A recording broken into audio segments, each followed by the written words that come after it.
Sejam bem-vindos. Eu sou Henrique Rodrigues, editor da Quatro Rodas, e eu tenho a honra de apresentar o nosso primeiro programa na TV. Depois de 63 anos de história, finalmente estamos estreando por aqui. E no programa de hoje você confere tudo sobre o Polo Trek, o substituto do Volkswagen Gol. Será que ele vai bem nessa missão? A fábrica de gasolina sintética que promete ser a salvação dos carros com motor a combustão.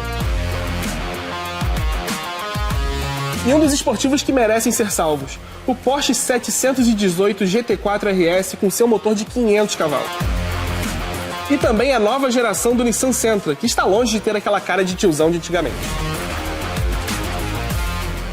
Bom, depois de 42 anos, o Volkswagen Gol deixou de ser fabricado no Brasil no finalzinho de 2022. E assim que o ano virou, o Polo Trek começou a ser fabricado com a intenção de ser seu substituto. Agora eu vou te mostrar se ele realmente é capaz de substituir o carro mais vendido da história do Brasil.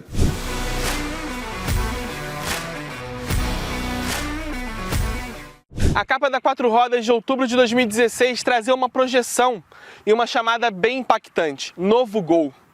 Só que aquela projeção era muito fiel ao novo Polo, que seria lançado no Brasil dali a um ano. Só que ali começava uma profecia que agora se torna realidade. Esse daqui é o Volkswagen Polo Trek, o substituto do Gol, o novo Gol. Só que ele não faz nenhum sentido, nem de longe.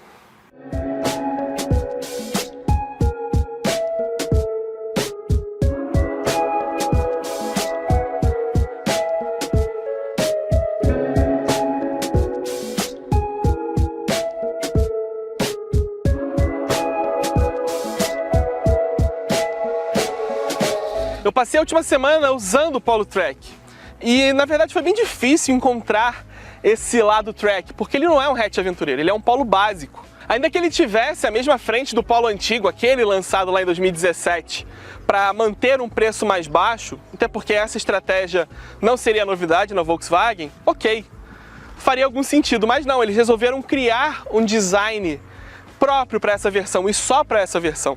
E eu tô falando, na verdade, desse para-choque cuja tomada de ar inferior é uma peça só. Provavelmente seja mais fácil fazer em uma peça só do que colocar vários elementos plásticos ali. E ainda tem essa grade também com entradas maiores, né? Esses alvéolos maiores, também é própria dessa versão. Outro detalhe é que esse farol também é exclusivo do Polo Trek. Ele parece o antigo, mas não é. Tanto que ele tem uma luz diurna, mas é uma luz diurna halógena, uma lâmpada convencional, tá? Essa daqui seria uma típica lateral de carro básico, mas a Volkswagen tentou dar uma incrementadinha e eu vou te explicar por quê. O retrovisor não tem repetidor de seta, a capa do retrovisor também não tem pintura, as maçanetas não têm pintura.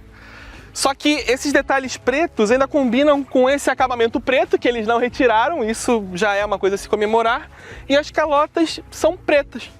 Então faz essa ornamentação para dar uma disfarçada, né? Não fica aquela diferença entre calota prateada feia com roda preta. A calota é legal. A rodinha só tem 4 furos, porque aproveita algumas peças do Gol. Então esse aqui é o único Polo com 4 furos, o Gol também tinha 4. E todos os outros Polos têm 5. Pode até dar a impressão de que esse Polo é mais alto do que os outros, mas na verdade não é. Essa altura livre do solo aqui ainda é de 16,6 centímetros. Então o Trek aqui continua sendo uma coisa muito subliminar. A frente pode até não ser igual aos outros Polos, mas a traseira é muito parecida. As lanternas já têm um novo desenho, elas só não têm LED, obviamente, e o para-choque é um novo. A diferença é que essa seção plástica aqui embaixo, essa área preta, ela tem esses relevos aqui próprios de carro aventureiro. Finalmente alguma coisa que faz alusão ao Trek. Inclusive, a Volkswagen deu uma boa economizada aqui. Embora esse logotipo aqui já seja o da nova Volks, claro, eles iriam atualizar isso, não tem logotipo plástico com o nome Polo. É só Trek e é um adesivão e boa. Você não vê Polo escrito em lugar nenhum. Mas a gente já comemora, sendo um carro básico, o fato de ter limpador e desembaçador traseiro e brake light.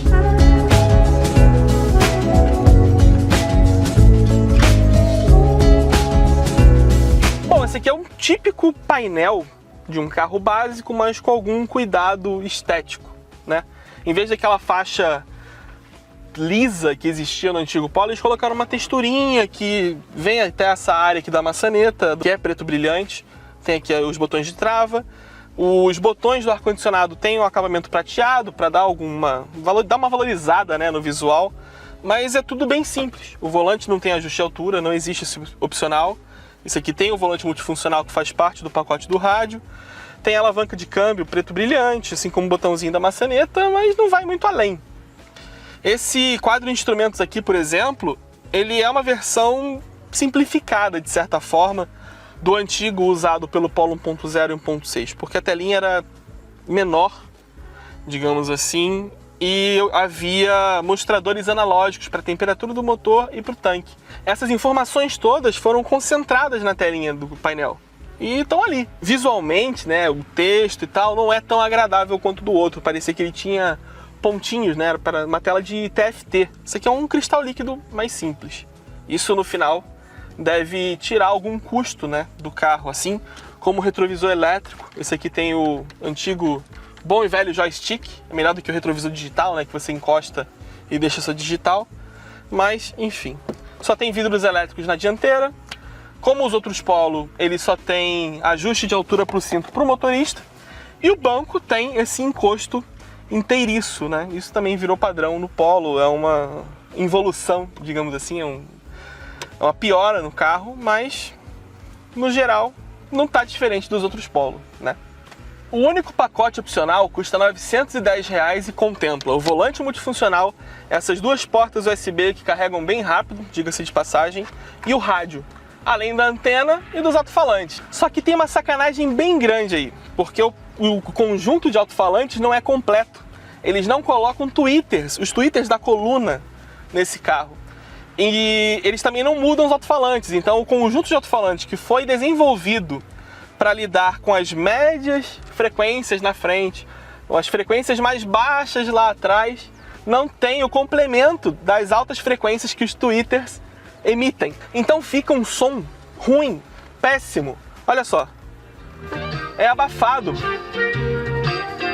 parece som de rádio AM. Só que tem um outro detalhe aí.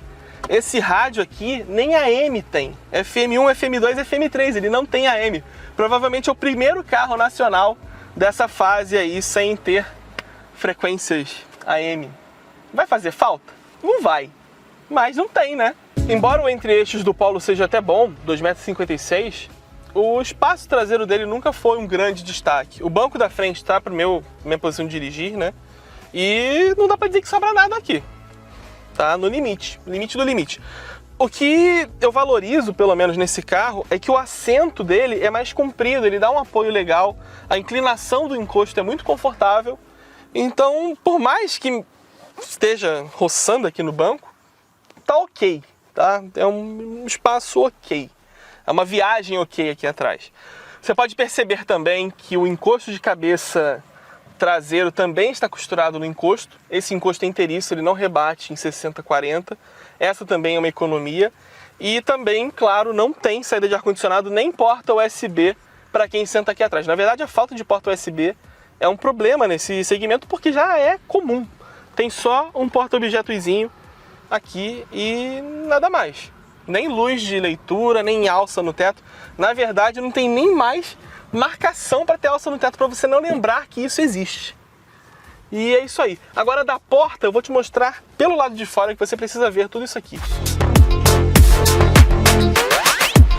Na falta de vidro elétrico traseiro, você tem que fazer a dança da manivela, né, para abrir o vidro.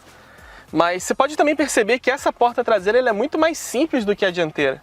Você vê que lá tem a textura em 3D, o plástico cinza, e aqui é tudo preto, sem nada. Até a textura que segue o painel, né, a faixa do painel, não se reproduz aqui. Essa aqui é basicamente a porta antiga conversando com uma porta nova. Parece dois carros diferentes. Mas, enfim, no geral, pelo menos o acabamento é bom. Não tem rebarba nessas bordas nem nada. É um plástico duro, sim, é um Polo, né? Mas não tem rebarba. Nos rivais você encontra rebarba. Enfim, é o simples trivial, é a calça jeans e a blusa branca, né? Mas antes de te contar as impressões de dirigir esse carro, eu queria falar de uma coisa muito importante, que é o preço.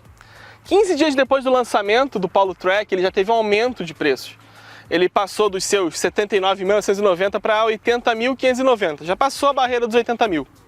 Com o pacote do rádio, o preço já vai lá para os 81.490. Aí você coloca a pintura metálica, que só pode ser esse cinza ou prata, e aí o preço fica em 83.190.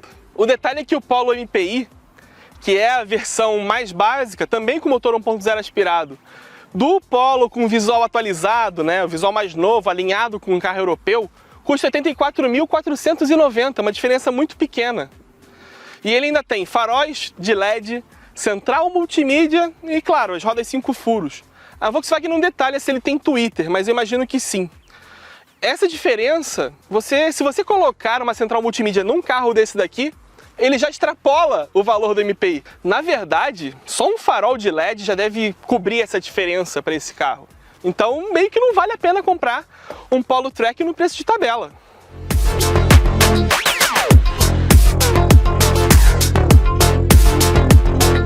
Eu não dei detalhe, mas esse daqui é o motor 1.0 de 3 cilindros, já conhecido até do Polo, né? Ele tem 84 cavalos e 10,3 kgfm de torque. Isso com álcool, né? Agora ele está com gasolina. E nessas acelerações mais fortes, ele até desliga o compressor do ar-condicionado. Fica até quente. E ó, foi esse tempo todo para chegar a 100 km por hora. Isso com controle de tração ligado, né? Mas o nosso teste oficial foram 16,2 segundos de 0 a 100. Ele não é um carro rápido, mas é um carro econômico. São 14,2 km por litro no regime urbano e 17,6 no rodoviário.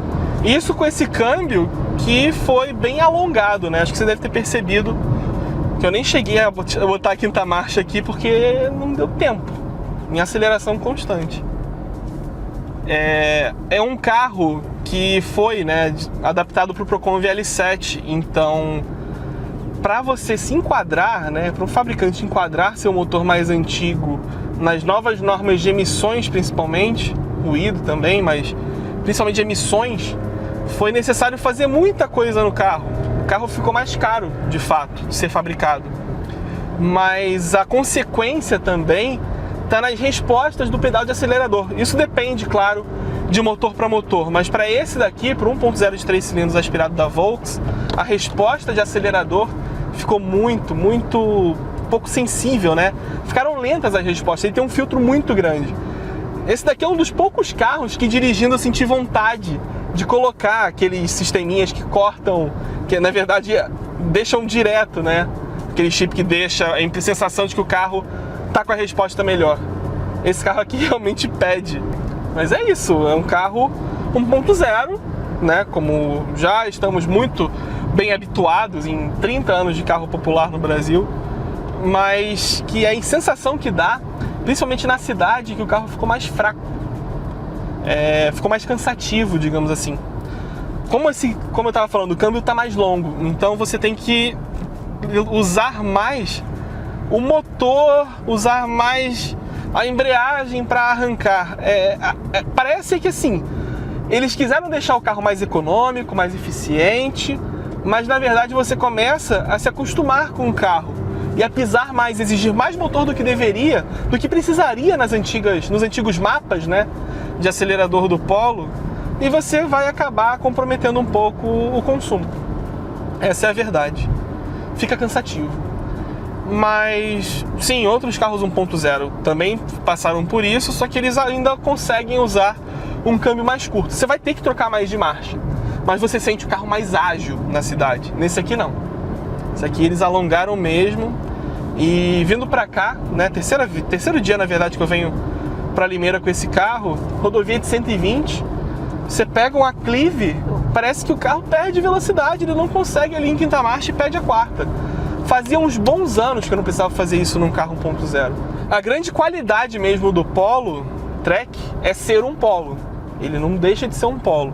Então ele tem um chassi bom, ele tem a plataforma MQB, filtra muito bem as irregularidades do asfalto ou do pseudo-asfalto, né? Dependendo do lugar onde você está. Ele vai absorver muito bem, você sente o carro muito na mão, pouca vibração, ele não é barulhento.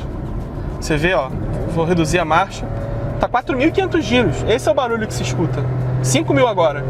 É muito bem isolado em termos de ruído.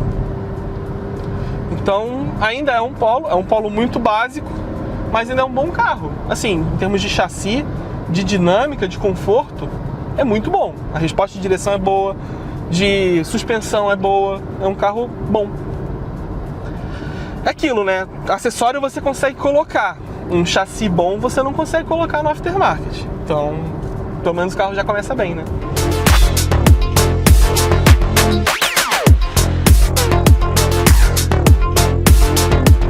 Quando a Volkswagen anunciou que o Polo Track custaria o mesmo que o Gol 1.0, virou aquela manchete, né? Polo a preço de Gol. Só que a verdade é que há muito tempo, há muitos anos, ninguém pagava preço de tabela em Gol. E a verdade é que a única coisa que o Polo Track fez desde então foi fazer com que o Polo MPI parecesse mais interessante, porque ele é muito básico e ele não entrega o que ele deveria entregar. A verdade é que o Polo Track é um carro ordinário como um carro de locadora. Essa aqui é exatamente a especificação que os carros de locadora têm. É 1.0 com rádio, ar-condicionado, direção, pronto. Só que a fábrica de Taubaté vai passar a ser uma fábrica de carro de locadora, porque ela só produz agora o Polo Track. As versões que realmente interessam ao consumidor, que são a partir da MPI até a Highline, até o GTS, são fabricadas lá em São Bernardo do Campo. A questão é que em um cenário onde o Polo MPI tem o preço alinhado com os concorrentes, com o mesmo pacote de equipamentos, e o Polo Track está custando mais de 80 mil reais, 83 mil no caso desse carro, o que fica nítido é que a Volkswagen realmente mirou no Gol. Só que na hora H, esse carro se tornou um pênalti mal batido. E talvez precise de uma correção aí, ou bônus nas concessionárias, para reduzir esse preço de tabela. E é isso. O Polo Track, pelo menos, é um carro bem econômico. Mas carros como ele não têm mudado a ideia da indústria automotiva, que está se voltando rumo à eletrificação. A Porsche também está nessa, mas ela tem uma preocupação, que é manter os motores a combustão. Tanto para o futuro, para futuros carros, quanto para seus carros mais clássicos. E por isso ela construiu uma fábrica de gasolina sintética lá no Chile. O Paulo Campo Grande foi até lá e mostra como essa mágica acontece.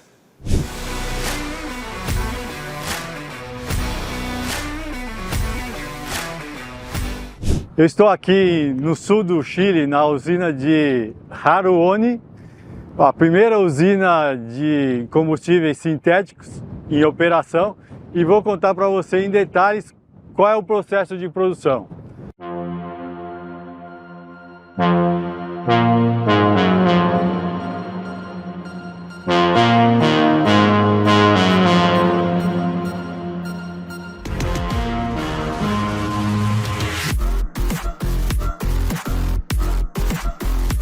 Como numa receita de bolo, primeiro eu vou começar aqui pelos ingredientes: gás carbônico e água. O gás carbônico ele é capturado por grandes exaustores que chupam o ar da atmosfera e depois eles separam por processo químico o CO2 do oxigênio. Esse CO2 é estocado e depois ele vai ser juntado com a água. A água ela é capturada por um poço artesiano. Com a água e o CO2, eles vão precisar de energia elétrica, que é capturada aqui por essa usina eólica que você vê aqui atrás de mim. Agora vem comigo aqui que eu vou te mostrar o primeiro passo da produção. Depois de capturada a água e a energia elétrica, o que eles fazem? Eles fazem a separação do hidrogênio do oxigênio pela eletrólise da água, que é feita aqui nessas células a partir da entrada de uma carga elétrica, de uma descarga, que separa os átomos. Aqui eles então separam o hidrogênio, que passa a ser chamado de hidrogênio verde, do oxigênio, que é devolvido à atmosfera. Agora vamos para a próxima etapa. Tendo o hidrogênio e o gás carbônico, eles fazem aqui o casamento, que como você pode ver pelos tubos, aqui passa CO2 e aqui passa hidrogênio. Nesses tubos aqui ocorre a mistura, e o que vai resultar, que vai vir para esse tubo menor, é metanol cru, que eles falam, porque existe uma mistura no produto, existe metanol e água também, que é um subproduto dessa reação química que acontece aqui. Mas na próxima etapa eles vão separar isso e vão dar as características que eles querem do combustível.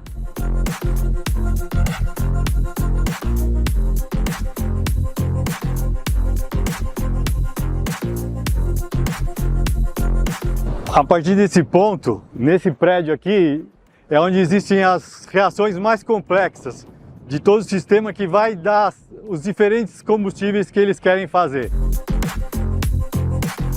Nesse prédio chega o metanol cru, como eles chamam, que é o metanol com água. No primeiro tubo que tem ali, na primeira recipiente que tem, eles separam o metanol da água a partir do aquecimento. Aquecendo, a água fica embaixo e o metanol em cima. A partir daí eles descartam a água e o metanol segue por uns tubos onde ele vai passar por catalisadores que vão dar as características da cadeia carbônica para poder estabelecer, diferenciar os combustíveis que eles querem. Então, etanol, metanol, combustível de aviação, dá para fazer vários combustíveis diferentes, inclusive etanol. Mas aqui eles estão fazendo um combustível específico que a Porsche vai usar nos carros de competição.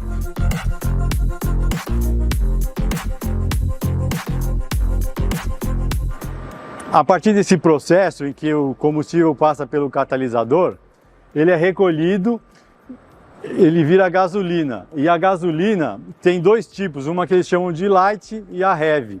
A heavy é uma gasolina que não serve para os carros. Então o que eles fazem? Eles separam a heavy e reprocessam nesse outro grupo de elementos aqui para conseguir transformar, aumentar a porcentagem em gasolina light. Segundo a RIF, que é a empresa parceira aqui da Porsche, essa usina, do jeito que está construída aqui, com uma eólica e do tamanho das instalações, ela pode gerar 130 mil litros por ano. É pouco, mas a capacidade instalada pode chegar a muitos milhões de litros, que segundo eles pode atender a atual frota circulante, estimada de 1.300.000 veículos em todo o mundo. Obviamente não só essa usina, mas com a criação de outras usinas eles acham que podem suprir essa necessidade.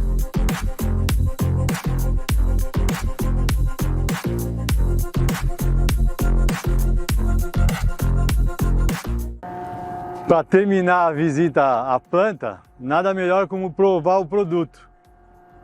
O que a usina faz com os combustíveis sintéticos é mais ou menos o que uma plantação de cana faz com etanol.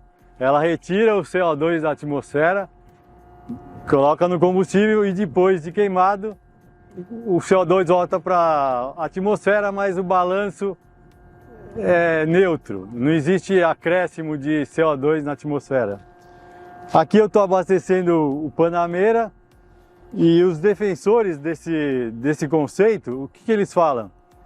Que a vantagem de você ter a usina de combustível sintético é que você não precisa ter uma plantação de cana e nem fazer adaptações aos veículos, que roda com o mesmo combustível que ele foi projetado. A seguir você confere o esportivo mais barulhento já testado na 4 rodas e também a nova geração do Nissan Sentra. Estamos de volta aqui na 4 rodas para conferir um carro que já nasceu clássico e que no futuro vai poder usar aquela gasolina sintética. É o Porsche 718 GT4 RS. É o menor esportivo da Porsche com um motor 4.0 aspirado de 500 cavalos do 911 GT3. E quem mostra todos os detalhes é o Guilherme Fontana.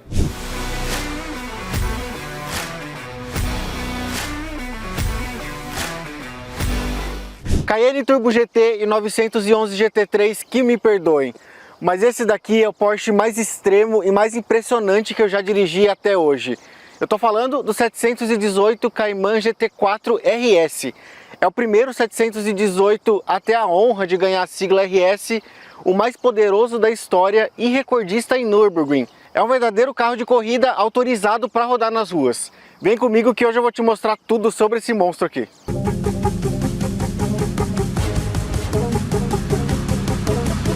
O grande lance desse carro é ser um esportivo pronto para as pistas e por isso ele passa por uma série de alterações em relação às outras versões do 718, até para ter a chancela da Rennsport, que é o nome da sigla RS na Porsche. Isso inclui alívio de peso, que aí é substituição por materiais mais leves ou retirada de alguns itens, a retirada também de alguns materiais de isolamento acústico, aí também para alívio de peso e para melhorar a acústica lá dentro da cabine, e uma melhora ou um aperfeiçoamento de até 25% na aerodinâmica.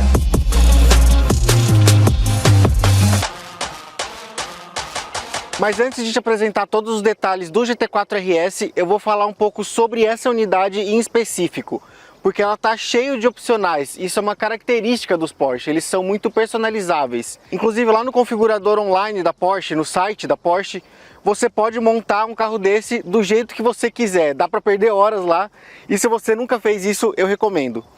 Para o GT4 RS são 77 opcionais e 115 cores diferentes. O principal pacote opcional dessa unidade aqui é o Weissach. Ele adiciona o capô, as entradas laterais e a asa traseira em fibra de carbono aparente, a gaiola de aço lá dentro, o nome Porsche escrito no vidro traseiro e as rodas de magnésio. Essa unidade aqui tem mais opcionais, só que sobre eles eu vou falando durante o vídeo. Aqui no para-choque ele tem essas aberturas bem grandes, além dessa aqui na base do capô. O capô e os paralamas são em fibra de carbono, e aí no caso do capô tem entradas de ar, e nos paralamas, um pouquinho mais aqui atrás, tem saídas de ar, parecem até algumas escamas. Tudo isso em nome da refrigeração e da aerodinâmica do conjunto. E esse é o primeiro 718 com sistema de lift para elevação da dianteira. Aqui a dianteira sobe em até 3 centímetros, e isso é muito útil porque esse carro é extremamente baixo. Eu vou falar mais sobre isso quando eu estiver dirigindo. Agora eu vou te mostrar o que tem debaixo desse capô, que não é o motor, claro, ele está lá atrás. Mas a gente tem aqui um pequeno porta-malas, inclusive esse capô é muito leve, né? Lembrando, de fibra de carbono. Tem um porta-malas aqui de 125 litros, pode parecer pouco, mas ele é bem profundo, cabe até talvez uma mala de viagem média aqui. Eu achei bem suficiente. E aqui também tem o reservatório de água para o limpador do para-brisa.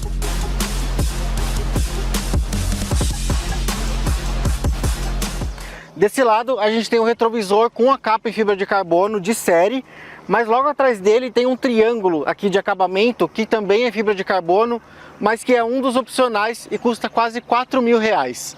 Desse outro lado a gente tem as entradas de ar, mas essa aqui de baixo é para ventilação, para refrigeração, aerodinâmica, enquanto essa daqui é a entrada de ar do motor, mas isso é um assunto para daqui a pouco.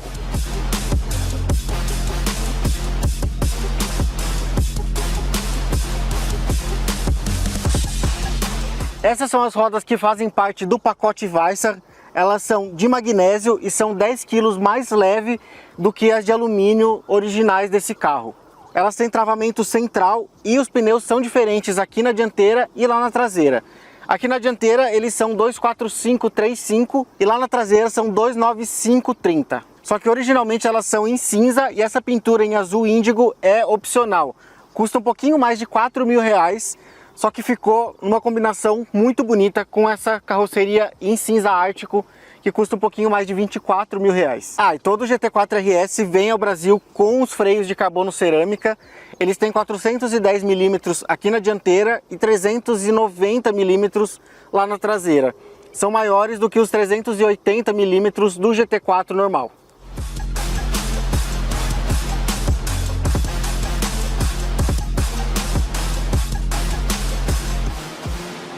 Um dos maiores, ou talvez o maior destaque visual desse carro é esse aerofólio gigantesco ao melhor estilo do 911 GT3, que tem a fixação feita por cima. Só que lembrando que esse visual em fibra de carbono é opcional daquele pacote Weissach.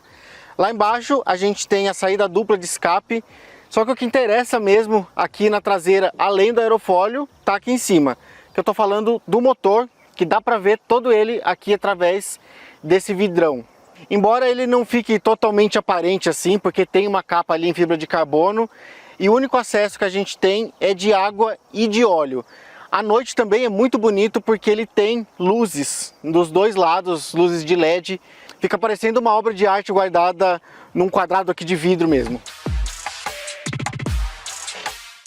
Só que digamos que é uma obra de arte que dá para chegar um pouquinho mais perto, porque a gente consegue abrir essa tampa e chegar aqui mais perto. Tem ali o motor, a gaiola de aço, que eu falei lá no começo do vídeo, e como eu falei também agora há pouco, óleo e água. Aqui a gente tem um porta-malas que cabe ali umas 2, 3 mochilas pequenas. Eu já vou aproveitar que eu tô aqui pertinho e já vou falar do motor. Ele é exatamente o mesmo do 911 GT3, só que com 10 cavalos a menos. Aqui são 500 cavalos de potência e 45,9 kgfm de torque e rotação máxima de 9.000 RPM. Só que esses 10 cavalos a menos não fazem falta nenhuma, porque a relação de peso-potência desse carro para o 911 GT3 é exatamente a mesma. São 2,8 kg por cavalo, porque esse carro aqui tem só 1.415 kg. É muito leve para um carro de 500 cavalos. O câmbio é sempre o automático PDK de 7 marchas com vetorização de torque, diferencial de deslizamento limitado do 911 GT3, as mesmas engrenagens do 911 GT3 RS e a menor relação de marcha de todos os Porsche de pista. E claro, lembrando que a gente está falando de um carro com tração traseira. Agora vamos dar uma olhada como que é lá dentro dele. O acabamento dele é impecável. Tem alcântara ou alcantara por todo canto, aqui em cima no painel, aqui do lado. Tem bastante fibra de carbono também, fibra de carbono de verdade. Só que você percebe que ele já é antigo, porque essa geração do 718 já é antiga. E ele sente esse peso da idade em alguns pontos. Um deles é a quantidade de botões físicos, a quantidade e o layout deles. Por exemplo, aqui tem até entradas para cartão de memória, esse tipo de comando aqui, bastante coisa. A central multimídia também, apesar dela ser boa, ter uma boa qualidade, o funcionamento dela já tem uma pegada um pouquinho mais antiga e ela não tem Android Auto, Apple CarPlay, nada disso. Para ouvir música aqui só por Bluetooth mesmo. O quadro de instrumentos também tem uma pegada mais antiga, mas aí, aqui por ser um esportivo, tudo bem. O velocímetro e o contagiros central, como todo Porsche, são em mostradores analógicos. Tem uma telinha digital, que é a terceira telinha aqui, que você consegue mudar as funções aqui por essa alavanca, porque no volante não tem nenhum comando. Tem essa parte vazada aqui com os parafusos aparentes, mas de novo são coisas que o dono desse carro provavelmente não vai ligar. Ele quer esportividade, ele quer a experiência sonora, por exemplo, aqui do motor, que daqui a pouquinho eu vou te mostrar. Ele não vai ligar tanto para essas modernidades. Eu falei da fibra de carbono aqui dentro, né? Então, ela também faz parte da estrutura dos bancos. Até tem uma opção de bancos comuns, mais confortáveis, mas de série ele vem com esses daqui, que é para pista mesmo. Ele não tem a função de ser confortável, ele não é confortável. Até essas laterais aqui são rígidas. Os assentos também não são macios, mas não é a proposta deles. A proposta deles é segurar na curva mesmo, é segurar ali na pista, e isso eles cumprem muito bem. Aqui o do motorista tem o ajuste de altura eletrônico, mas ali de distância é manual mesmo. E ainda falando sobre acabamento, ele tem esse tom de azul misturado com preto, tem azul por todo canto aqui nas costuras. E aí, para abrir a porta, é essa alcinha. É uma tira aqui de tecido para alívio de peso, só que para ela ser assim, nessa cor azul, você tem que desembolsar cerca de R$1.000. O cinto também, nessa cor azul, mais R$2.000, é um opcional. Também tem uma soleirinha aqui na porta, iluminada em amarelo, mais R$3.000. Então, aí são os opcionais que vão contabilizando nesse carro. Eu falei sobre os comandos aqui, só que os principais para esportividade ou até para o dia a dia estão aqui bem à mão. Esse daqui é para aumentar ou diminuir o ronco lá do escapamento, você abre e fecha. Tem o botão aqui para subir a frente.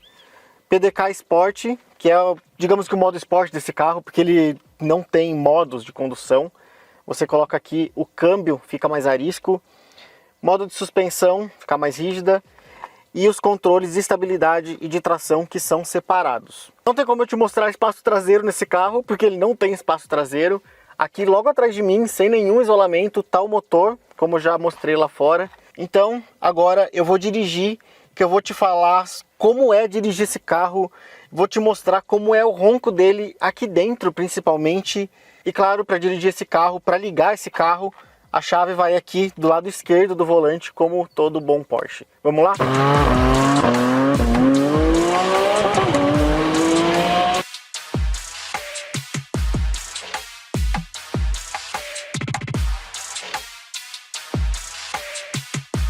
Eu já te contei agora há pouco as credenciais desse motor, os números de potência, de torque. Então agora eu tenho outros números para te passar. Eu vou te contar e tentar te mostrar pelo menos um pouquinho de como é dirigir esse carro. Nos nossos testes, ele foi de 0 a 100 km por hora em 3,7 segundos. E segundo a Porsche, a velocidade máxima desse carro é 315 km por hora. Voltando aos nossos testes, no consumo, ele não foi tão assustador assim. Ele fez as médias de 6,4 km com litro na cidade e 9,2 na estrada. Só que lembrando, é um circuito de testes que a gente faz sem tanta esportividade. Se você ficar pisando muito, se você quiser ficar brincando, vai ficar muito longe desse consumo. Ele vai beber muito mais.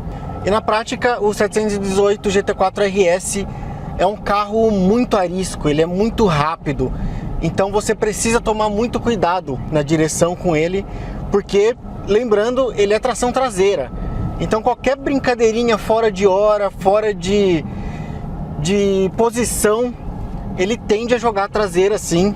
Mesmo que os controles te ajudem a voltar para o eixo, ele é um carro de novo arisco. A direção aqui é bem pesada, a suspensão é bem rígida, inclusive tem até o botãozinho aqui que eu mostrei já, que deixa ainda mais rígida. E aí isso funciona muito bem na pista. Inclusive essa é a minha segunda experiência com esse carro. A primeira foi na pista, foi lá no autódromo do Velocitar. E aí, meu amigo, é onde esse carro se sente super à vontade. Ele faz curvas absurdamente, tem acelerações surreais. Inclusive, falando de suspensão, esse carro tem eixos mais largos, tem a cambagem mais negativa e as molas são mais rígidas em comparação com o GT4 convencional.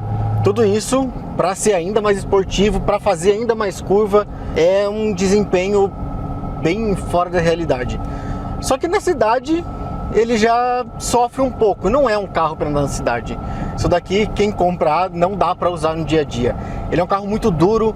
Passar no asfalto com ele, aquele asfalto, por exemplo, da cidade de São Paulo, ali, aquele asfalto bem com buraqueira, com remendos, é bem difícil, porque ele pula bastante, ele dá umas pancadas secas e não dá para julgar, é um carro de corrida. Além disso, ele é muito baixo, então você tem que tomar muito cuidado com valetas, com lombadas, até tem que dar aquela passadinha errada de lado para não correr o risco de pegar, de raspar ali. Tem ainda aquele sistema de levantar a frente para ajudar um pouquinho nisso.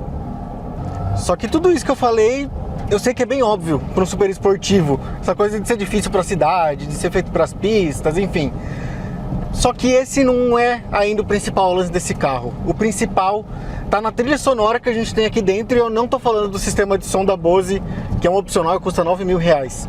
Eu tô falando do som do motor, porque ele tá aqui, ó, logo atrás de mim, sem qualquer isolamento acústico, sem qualquer separação para a cabine, então ele invade muito aqui. Então é um som que não tem como não empolgar. Qualquer um que entra aqui vai se empolgar com as aceleradas, com a partida. Inclusive, deixa eu até dar uma reduzida aqui. Essa é a reduzida dele.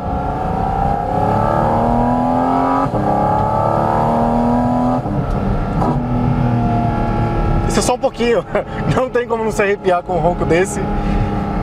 É sensacional. E aí, outra coisa muito legal é que a aspiração do motor, a admissão de ar do motor tá aqui atrás, como eu mostrei lá fora.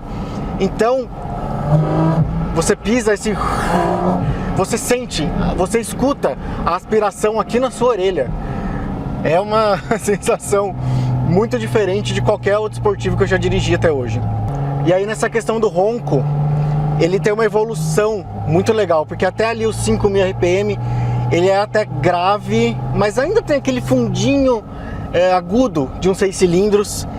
Mas quando ele vai crescendo, quando ele chega lá entre os 8 e os 9.000 RPM, cara, ele dá um berro, ele dá um grito rasgado, metálico, que é sensacional. E eu vou tentar te mostrar essa evolução. Aqui eu acho que você vai conseguir ouvir daí. Agora eu tô aqui, vou reduzir, 3.000 RPM, 4.000 e vamos lá.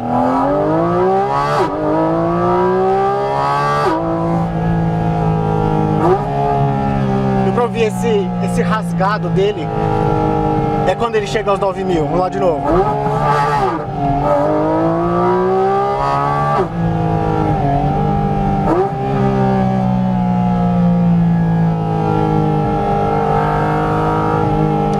E lógico, falando do câmbio PDK, ele tem trocas muito rápidas, como em todo PDK.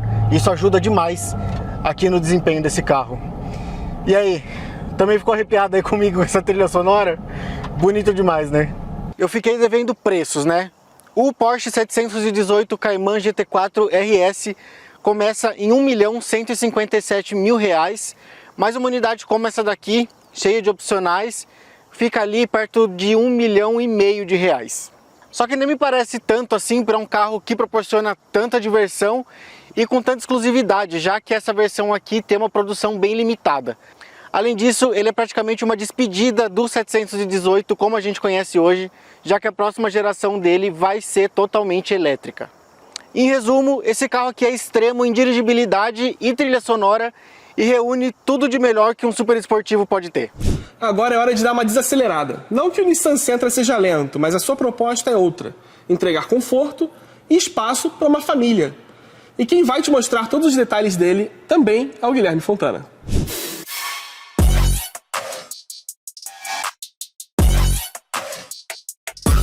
Eu tenho quase certeza que você vai se lembrar da propaganda do Sentra de 2007, que tinha aquele jingle do "não tem cara de tiozão, mas acelerou meu coração", dizendo que aquele carro tinha deixado de ser careta. Só que na prática aquele carro não tinha deixado de ser careta, ele ainda tinha a cara de tiozão, assim como a geração seguinte, que no caso é anterior a essa.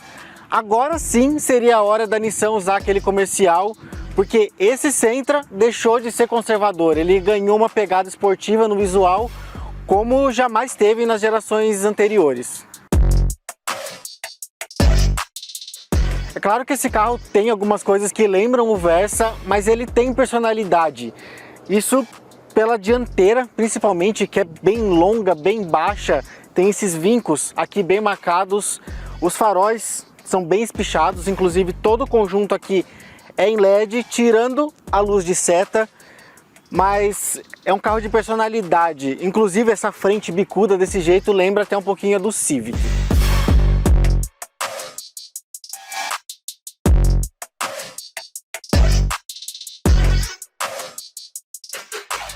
Eu vou aproveitar que eu tô aqui na frente já para falar do motor do novo Sentra, e nisso ele continua bem conservador. Por aqui nada de turbo, nada de motor elétrico, a gente tem um 2.0 aspirado de 151 cavalos de potência e 20 kgfm de torque, sempre acompanhado de um câmbio CVT que simula 8 marchas no modo manual. Além disso, ele não é flex, é só a gasolina. Na prática ele vai brigar com as versões 2.0 do Corolla, só que lá são 177 cavalos e 21,6 kgfm e o CVT simula 10 marchas. Agora eu vou fechar esse capô para continuar te apresentando esse belo sedanzão. Vamos lá?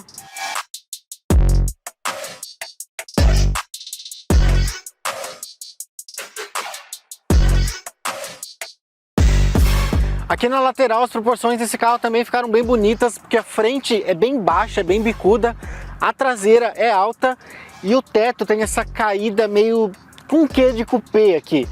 E aí essa pintura em preto, contrastando aqui com a carroceria, evidencia bastante essas proporções. As rodas são de 17 polegadas com pneus 215/50 e tem esse acabamento diamantado.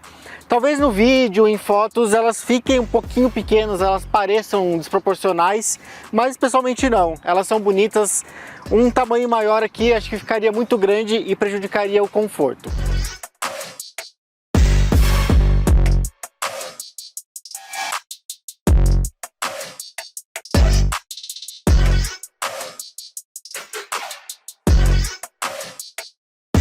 traseira tem uma pegada bem elegante, as lanternas são bem espichadonas aqui para as laterais também. Tem esse corte bem reto que dá uma carinha mais esportiva. Tem essa parte aqui que simula um extrator de ar, um difusor. Só que ela poderia ser cinza ou preta, talvez ficaria mais legal. Não na cor da carroceria. Mas tudo bem, dá pra passar. O problema é que as lanternas não têm iluminação em LED. Aqui é tudo iluminação comum. Agora vamos falar de porta-malas. São 466 litros, menor do que os 470 do Corolla e maior do que os 440 do Cruze. O bom aqui do Sentra, em comparação principalmente ao Corolla, é que a abertura aqui é bem maior e ele também é mais baixo. Isso facilita bastante para colocar objetos maiores, mais pesados. Agora vamos continuar falando de espaço, só que lá dentro.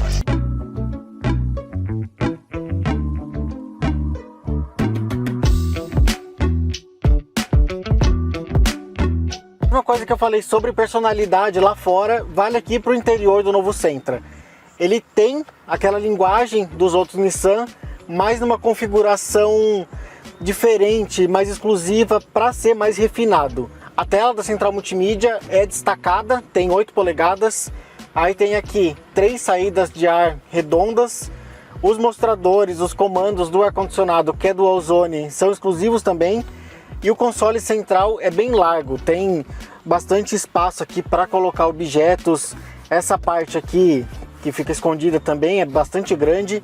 O quadro de instrumentos também é exclusivo, mistura ali uma tela de 7 polegadas com mostradores analógicos. Inclusive esses mostradores híbridos aqui são bem bons, a funcionalidade é bem boa. Então na prática pouca coisa vem do Kicks ou do Versa. Por exemplo, o volante, que tem aqui comandos para mexer ali, para mexer no piloto automático, a alavanca de câmbio, o botão aqui de ligar e desligar o motor e os comandos dos vidros. Inclusive esses comandos dos vidros são mais uma mancada, porque só o vidro do motorista tem abre e fecha automático e só ele tem iluminação, todos os outros não tem nem iluminação. O acabamento desse carro é muito bom, ele tem toda essa superfície aqui com material macio que imita couro. Tem até uma costura aparente, aqui nas portas também, tudo macio. É bem caprichado tanto na qualidade dos materiais quanto na montagem. Eu só me incomodo um pouco com esse material que é usado aqui nas bordas do quadro de instrumentos. Tem aqui em volta do porta-copos, aqui em volta dos vidros. Ele tem uma textura, mas tem uma estampa de fibra de carbono. Tem isso lá até no Versa também. Mas não combina aqui, poderia ser um plástico liso que estaria tudo bem. Começando pela central multimídia, como eu já falei, tem 8 polegadas, tem Android Auto e Apple CarPlay, mas a conexão é só via cabo, não tem opção sem fio, e ele também não tem carregador de celular por indução. Tem duas coisas que incomodam um pouquinho aqui na central multimídia, apesar dela ter um funcionamento bom, ela é rápida, mas o primeiro deles é o layout, que é um layout aqui um pouquinho antiquado. Mas aí é uma coisa meio que de carro japonês, porque o Civic também tem um layout assim, números grandes, letras grandes, não tem aquela coisa moderna. E a outra coisa é a qualidade de imagem, falta preto, falta contraste aqui, é uma qualidade que poderia ser melhor. Ele também tem 6 airbags, sistema de som da Bose com 8 alto-falantes, de novo ar-condicionado digital de 2 zonas e bancos dianteiros com aquecimento. E claro, como é uma tradição do Nissan mais caros, tem aquele sistema de câmeras 360, que tem câmeras nas laterais, na dianteira e na traseira, mas a qualidade das câmeras também não é boa. Num carro desse preço, num carro dessa categoria, poderia ser melhor. Para fechar, ele tem aquele pacotão de assistências à condução, como piloto automático adaptativo, frenagem automática de emergência, monitoramento de ponto cego, alerta de tráfego cruzado traseiro. É um pacote bem bom, bem suficiente. Antes de te contar como é andar nesse carro, eu vou te mostrar mais uma coisa aqui que é um erro quase que imperdoável. O freio de estacionamento dele é o melhor estilo Corolla Cross ou até no Leaf, é aqui no pé. É aquele clássico que você solta e quando você pisa faz esse nheque aqui, não tem como apertar nenhum botãozinho para suavizar. E ele fica numa posição bem ingrata, ele fica bem atrás do volante, que se você não souber, se você deixar com o manobrista, ele vai demorar um pouco para achar onde está o freio de estacionamento. Inclusive, quando você solta o freio de estacionamento, ele dá uma prendida, ele esfrega o seu sapato no painel. É uma coisa que não é muito legal. Agora, falando sobre desempenho, eu tenho quase certeza que você torceu o nariz lá atrás quando eu falei que esse carro é um 2.0 aspirado, que tem 151 cavalos, que é menos do que o Corolla, mas é uma receita super garantida, é uma receita que dá certo, que te faz economizar em manutenção, que te faz economizar relativamente ali em combustível, e esse carro vai bem, ele tem boas acelerações, tem boas retomadas, o CVT dele não é aquele CVT chato que vai ficar segurando o giro lá em cima. Aqui não, ele faz o possível para tentar jogar o giro lá para baixo, mais uma vez, para ajudar no conforto acústico e para ajudar na economia de combustível. Nos nossos testes, o Sentra foi de 0 a 100 km por hora em 10.7 segundos e fez o consumo de 10,4 km com litro na cidade e 15 km com litro na estrada. São números piores que os do Corolla, que foi de 0 a 100 km por hora em 9,7 segundos, ou seja, 1 segundo a menos, e fez as médias de 11,9 km com litro na cidade e 15,5 na estrada.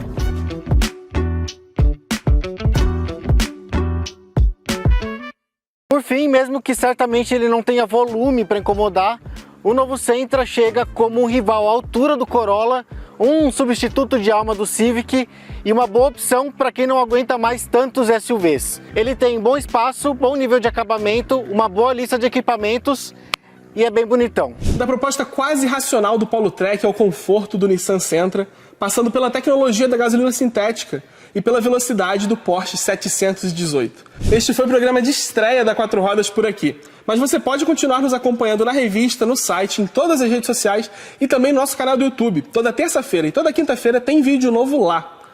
E muito obrigado por você ter ficado até aqui e nos vemos na próxima semana. Até mais!